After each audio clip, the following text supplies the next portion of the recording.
नमस्कार। आज मैं आप लोगों को लेकर चलता हूं पूर्वी चंपारण जिले के भारत नेपाल सीमा परिक्षेत्र के अंतर्गत रक्सौल विधानसभा परिक्षेत्र में, जहां हम चर्चा करेंगे, जहां हम रूबरू होंगे यहां के युवा की आवाज हरदिल अजीज शशांक शेखर से, और इनसे आप दर्शकों के माध्यम से हम जानना चाहेंगे कि रक्सौल विधानसभा की क्या समस्या है, यहाँ जनता की क्या मांग है, यहाँ रक्सौल विकास के किस दिशा और दशा की तरफ है। तो आइए रूबरू होते हैं शशांक शेखर से। श्रीमान, हमारे चैनल में आपका स्वागत है। सबसे पहले आप हमारे दर्शकों को अपने बारे में बताएं। नमस्ते। सबसे पहले मैं आपके चैनल का बहुत आभारी हूँ। मेरा नाम शशांक शेखर है। मैं रक्सौल का निवासी हूँ।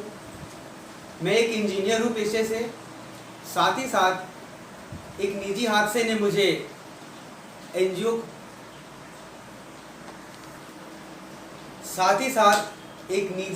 की वजह से मुझे समाज सेवा की तरफ रुख करना पड़ा और मैंने एक सामाजिक संस्था का निर्माण किया। धन्यवाद। आप सामाजिक संस्था का निर्माण किए। मैं अपने दर्शकों के माध्यम से यह जानना चाहूँगा कि हर कोई उच्च और तकनीकी शिक्षा हासिल करने के पश्चात अर्थोपार्जन की तरफ बढ़ता है। सबकी यह सोच होती है कि वह धन इकट्ठा करे, कुछ कमाए, और आपने राजनीति के तरफ पदार्पण किया, समाज सेवा की तरफ पदार्पण किया। इसके पीछे क्या रहस्य है? देखिए, भारत का होने के नाते इस देश के प्रति मेरी जिम्मेदारी भी है, और निजी हादसे ने मुझे प्रेरित किया। जब आप दुख को प्रेरणा बनाएंगे तो आपको ऐसा एहसास होगा कि बदलाव सही मायने में बहुत जरूरी है।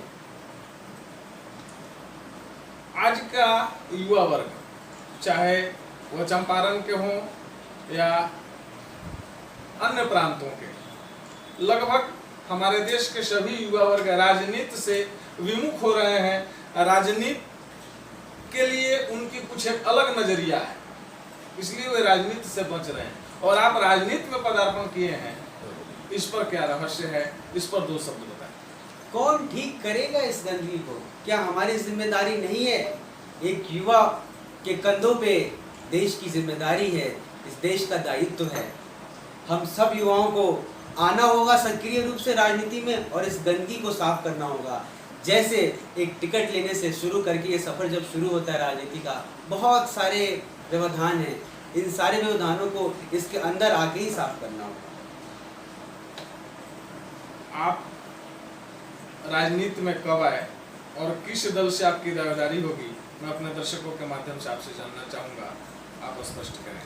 वैसे तो मैं पिछले 3 साल से समाज की सेवा कर रहा हूँ, पर मुझे एहसास हुआ कि कानून में सिर्फ बदलाव ला लेने से, आखिरी पंक्ति में जो गांव में जो एक छोटा बच्चा खड़ा है जिसे स्कूल में होना चाहिए था, वो बाल मजदूरी कर रहा है, तो क्या हमें इसके लिए आगे नहीं आना चाहिए था? आप ही बताएं। आप राजनीति में पदार्पण किए, समाज के सेवा के लिए आप अग्रसर भूमिका निभा रहे हैं। जहाँ तक मुझे जानकारी है, क्षेत्र परिभ्रमण के दौरान आपकी नाम रक्सौल विधानसभा से उभर कर आई।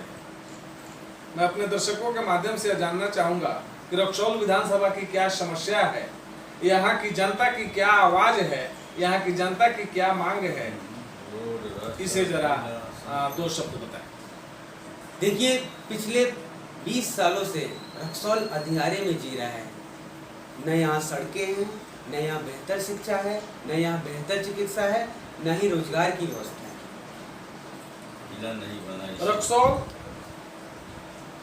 चंपारण ही नहीं, पूरे बिहार का केंद्र बिंदु रहा है, क्योंकि यह सीमावर्ती परिक्षेत्र है भारत और नेपाल का। आर्थिक दृष्टिकोण से, सामाजिक दृष्टिकोण से तथा अन्य दृष्टिकोण से भी, राजनीतिक दृष्टिकोण से भी यहाँ रक्सौल पर सभी राजनीतिज्ञों की निगाह टिकी रहती है। अपने दर्शकों के माध्यम से मैं यह जानना चाहूंगा कि आपकी क्या मास्टर प्लान है, आप रक्सौल के लिए क्या सोच रहे हैं, रक्सौल के विकास के लिए, रक्सौल के डेवलपमेंट के लिए, यहाँ के युवा वर्ग के लिए, यहाँ के छात्र नौजवानों के लिए, यहाँ के किसानों के लिए आपकी क्या सोच है?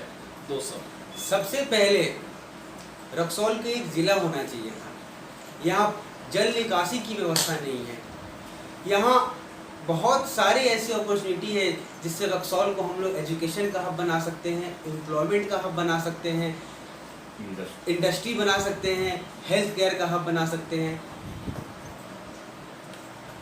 रक्सौल की जनता को बार बार यहाँ के जनप्रतिनिधियों द्वारा छलने का काम किया गया है। जहाँ तक जनता से मुझे जो जानकारी मिली है, और इस कड़ी में आपके भी पार्टी के विधायक यहाँ प्रतिनिधित्व कर चुके हैं, तो क्या राजद में होने के नाते आप यहाँ की जनता की भरोसा कायम रख पाएंगे, जनता की भरोसा जीत पाएंगे?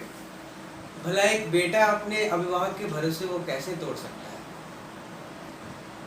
मैं अपने भाइयों को, मैं अपने माताओं बहनों को एक अच्छा रक्सौल देना चाहता हूँ, एक खूबसूरत रक्सौल देना चाहता हूँ।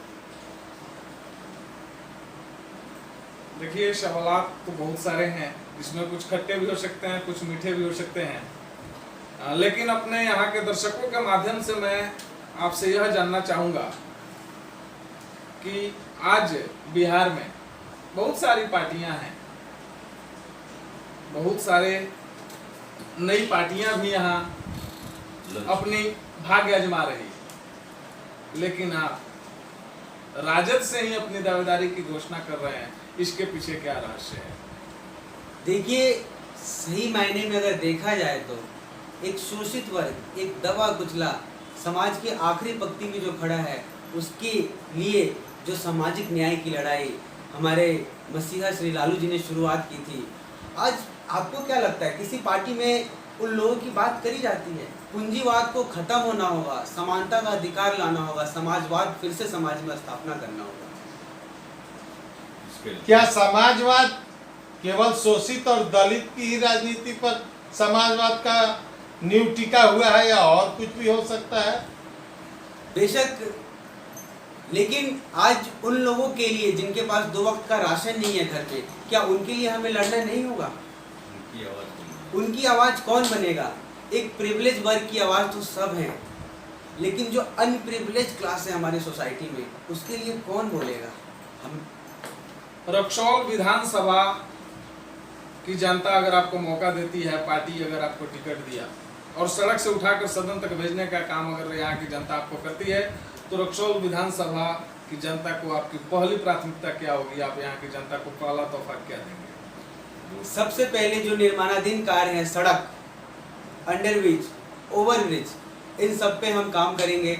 और रक्सौल के जिले का स्तर मिलना चाहिए, जिले का दर्जा मिलना चाहिए, और रक्सौल से घर घर से हम शिक्षा के लिए, चिकित्सा के लिए, रोजगार के पलायन को हम रोकेंगे, और सभी लोग मिलके इस रक्सौल को एक बेहतर रक्सौल बनाएंगे। क्या जनता की जागृति करेंगे, या अपने आप से ये मुकाम लड़ लेंगे जब आपको प्रतिनिधि बनाया जाएगा? तो सबको जागना होगा।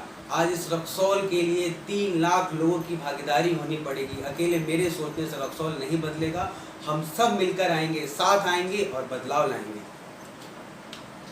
बिहार में मैं आपसे यह अपने दर्शकों के माध्यम से यह जानना चाहूँगा कि बिहार में अगर आपकी पार्टी जीतती है तो किसको आप अपने नेता के रूप में, बिहार के सरताज के रूप में, बिहार के सरकार के रूप में देखना पसंद करते हैं? हर दिल अजीज, युवाओं की धड़कन, माननीय श्री तेजस्वी यादव जी को धन्यवाद। आप देख रहे थे रक्सौल से शशांक शेखर जी को, जिन्होंने स्पष्ट और चंद शब्दों में रक्सौल की जनता की व्यथा, यहाँ की समस्याओं से हम सभी को अवगत कराया। मैं एसके कश्यप, जर्नलिस्ट, बिहार।